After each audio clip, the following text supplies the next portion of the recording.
Okay, good afternoon po ulit. Ngayon ay July 31, 2020. Nandito na naman po tayo sa DIY and Anything by Jerby Gomez. Ako nga po pala si Jerby. Pag-uusapan natin ngayon is tungkol sa inverter at non-inverter. Practical ba siyang bilhin? Para at least sa kalaman, mapa-refrigerator or mapa-air condition. So ngayon, kung practical nga ang magiging topic natin. Kasi ang lagi nilang tinatanong ano ba maganda, inverter o non-inverter? Papaliwanag natin. Meron akong dalawang parts ng inverter at non-inverter dito ng compressor. Papakita ko po sa inyo. Pero bago ang lahat, sana po huwag niyo kalimutan mag-subscribe at mag-like and share yung aking video. At shoutout po pala kay Mr. Romel Sindayen, ang aking supervisor din sa electronic kasi sa home appliances ako. Thank you. Simulan na natin. Ano po ba ang inverter? Ang inverter ng compressor po ay pinapatakbo siya ng by speed. So 1, 2, 3, 4. Ngayon, alam ko may pagkakaalam ko may bago na 1, 2, 3, 4, 5 hanggang 6 na dinidesign. Alam ko kung lang kung lumabas na sa market. At ayun, normal na compressor, umaandar lang siya sa 1 speed. So eto po. Eto yung non-inverter. Eto naman yung inverter. Practical po ba? Ito yung kasama ng inverter. Ayan po, kita nyo na. So sa simula pa lang masasabi mong practical ba? Kasi dalawa kagad yung pyesa niya. Palibasa to, isa. So pag-usapan muna natin si non-inverter. Okay po, natin natin. Ito lang yan. Si non-inverter po, tumatakbo yan ng iisang speed. Kung halimbawa ang ampere niya na normal na refrigerator, sabihin na lang natin ang 0.7 below and up, depende sa design. So by speed lang siya. Pag tumakbo siya, steady lang siya, speed. Kung ang speed niya is halimbawa 1000 RPM, 1000 RPM lang siya. So ang kuryente niya, kung mamatay ang kuryente, makuha niya yung lamig, tapos pag baba niya uli, aandar uli siya, high ampere uli siya. So mahal sa kuryente ang non-inverter. Okay po. Ang advantage, available sa market ang non-inverter at wala siyang PCB. Yan ang mga advantage niya. Kahit sinong technician pwedeng i-repair ang non-inverter. Tatandaan niyo po yan kasi pagka madali lang siya, basic lang po siya, non-inverter tinatawag, magastos sa kuryente. Yun lang ang disadvantage niya kasi nga by speed siya, by 1 speed lang siya na umaandar. So medyo, lalo na pag namatay tapos biglang bumalik yung kuryente, nag-high ampere siya, mataas, tapos unti-unti lang siyang baba. Okay, yan ang disadvantage. Pero yung advantage niya, available sa market at kahit saan pwede kang bumili dahil available siya. Hindi tayo mahihirapan. Yun nga lang, sa kuryente medyo pero alam ko may mga design na ng refrigerator na mababa na amperahe. Bigyan ko kayo ng example. Nagtrabaho ako sa Samsung. Ang refrigerator namin normal 0.7 ampere, so mataas. Nagtrabaho ako ngayon sa Midea. Ayan po, Midea. Ito pala, yan. Ang ampere ng refrigerator namin 0.3, 0.4 lang. So may distansya kagad. So pwede mong pero hindi ko quality sabi ko, parehas lang. Pero papipiliin mo ko siyempre si Midea dahil hindi sa nagtatrabaho ko, dahil mababa yung amperahe. Kung bibili ka ng refrigerator, hanapin mo amperahe. Okay, tabi natin. Yan. Inverter. Tumatakbo siya by speed. So mamatay ang kuryente, bumalik ang kuryente, by speed pa rin siya. Ang unang andar nito is napakababa, 0.2. Wala pa nga Susunod 0.3, 0.4, 0.5 maximum. Ewan ko po sa design. Okay? Sa Samsung ganun. Ewan ko sa amin sa Midea 0.1 something and then hanggang mag 0.4 plus. At PCB. So, hindi na siya practical. Sabihin nating mura si inverter sa kuryente. Tama, mura. Kasi bakit? Mamatay kuryente, bumalik, tatakbo uli siya simula sa 0.1 something or 0.2. Then, unti-unti siyang tataas hanggang mag 0.4 or maximum 0.7, sabihin na natin. Matipid. Namatay, bumukas, andar siya from 1 to by speed nga kasi. Tapos, ang advantage niya pa, kaya mura siya sa kuryente. Halimbawa, nakuha niya na yung lamig niya. Hindi siya mamamatay. Bababa muna siya from 4, 3, 2, 1 speed.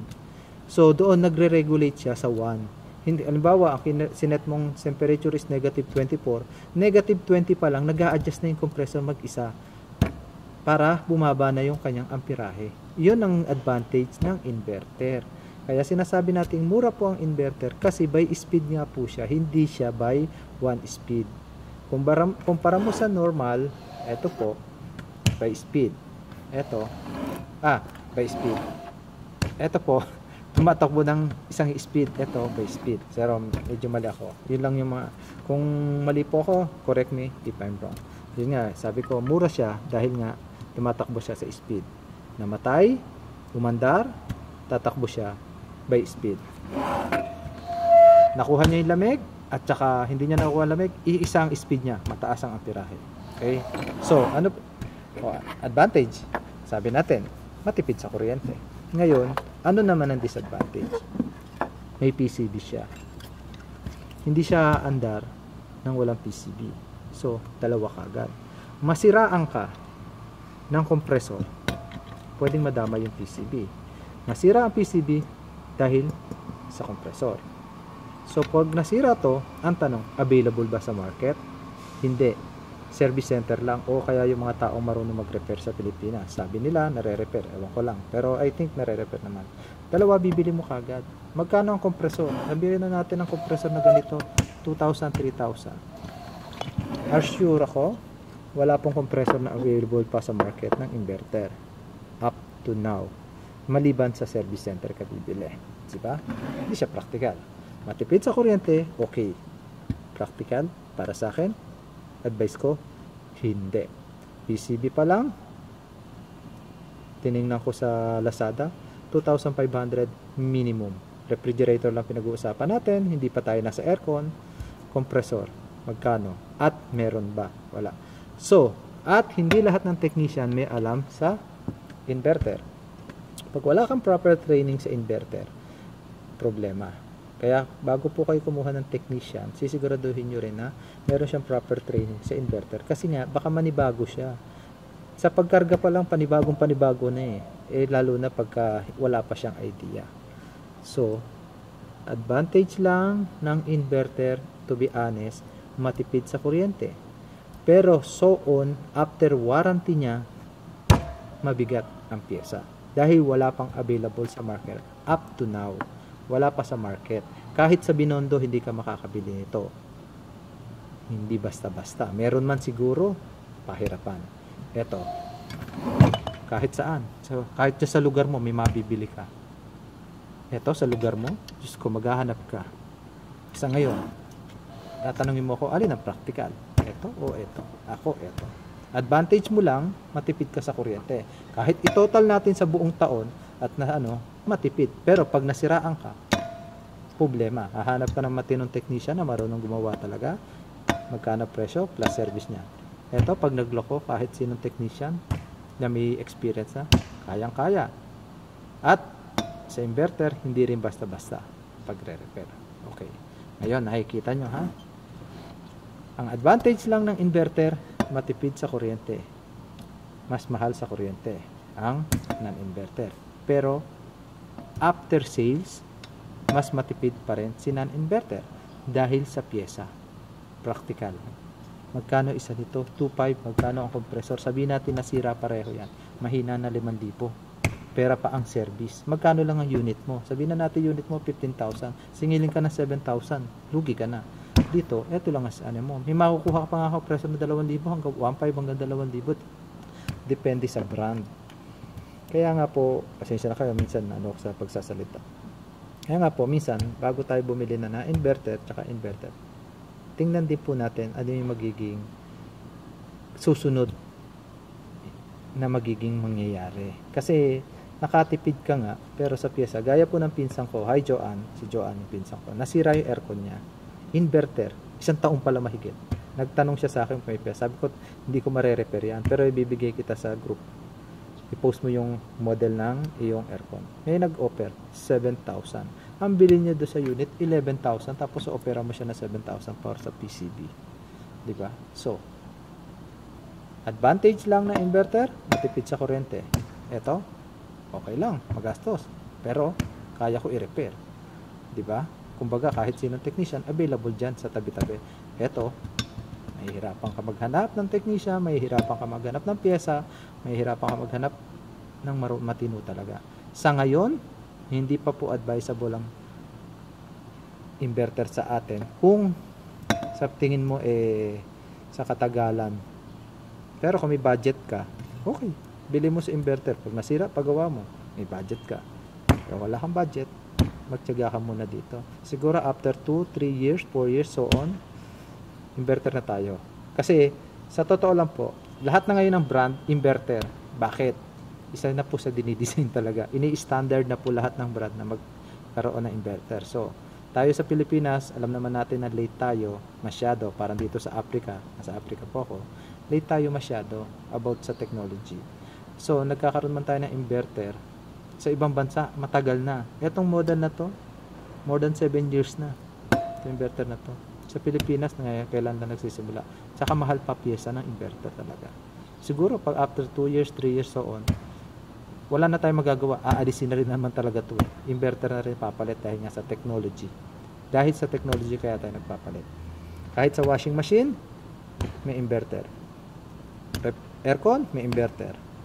Diba? Sa washing machine, ang laki rin ng katipiran. So, i-explain ko rin po sa inyo yung sa washing machine. Pero dito muna tayo. Alin ang mas matipid? O practical? Matipid sa kuryente, matipid sa maintenance. Ang maintenance, ang lagi niyo pong iisipin pag bumibili tayo ng appliances is maintenance. Parang sasakyan, bibili ka ng sasakyan, kukuha ka diba ng branded. Tapos sasabihin mo pag kumuha ng China. Hindi po, nasa maintenance yun. Kasi pag minentain mo ng proper yan, tatagal yan. Ganon din dito. Ito, tatagal to. Ito kaya ko sabihin tumatagal to ng ano. Ito tested na po. May tumagal na ng 10 years up to 15 years na refrigerator, sira na nga ang kaha. Doon sa mga non-inverter type. Pero ito, mga inverter type, wala pa nga isang taon, may sira na. Yun ang disadvantage. Totoo, ito. Pero wala pa ako na experience na tumagal ng 15 years. Kasi nga bago pa lang. Pero, dami na problema. Kahit sa group, yan ang nagiging problema. So, kung may tanong pa po kayo regarding sa non-inverter tsaka inverter type, practical ba? Opinion ko, kung pag-uusapan, maintenance, layo ko na to. Dito ako. Bakit? Maintenance, napakadali. Lahat ng technician available, kahit sa lugar mo lang. Tapos, mura ang pyesa. Kahit ikaw, kaya mong gawin Basta basic, madali lang yung mga sira. Kasi may mga pyesa sa loob na kaya naman Dito pa rin ako. Hindi ko ipe-prepare to. Pero aminado ako, meron ako refrigerator na Samsung inverter sa Pilipinas. Okay lang. Technician ako At least may idea ako pag nasira. Tayo po mga ordinaryong Pilipino. Wala. So, tatawag ka ng technician tulad namin.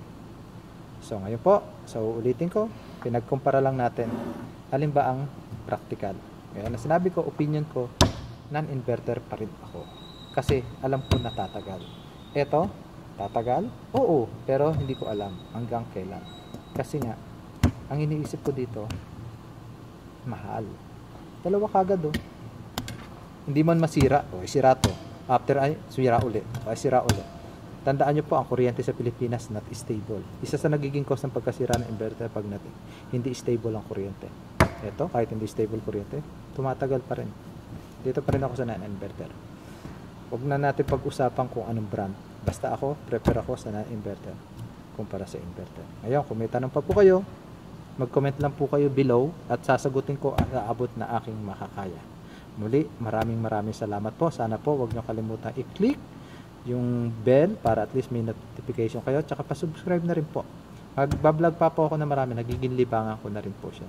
Sa dami ng binablog. Lahat po na appliances, mapa-washing machine, microwave, oven, ibablog ko po yan sunod-sunod. Mag-iiba-iba lang po tayo. Pati kalan, may mga tanong sa kalan, magbablog ako. Kung ngayon meron kayong gustong ipablog sa akin regarding sa appliances, basta home appliances, wag lang TV, hindi ko sa Ulado TV.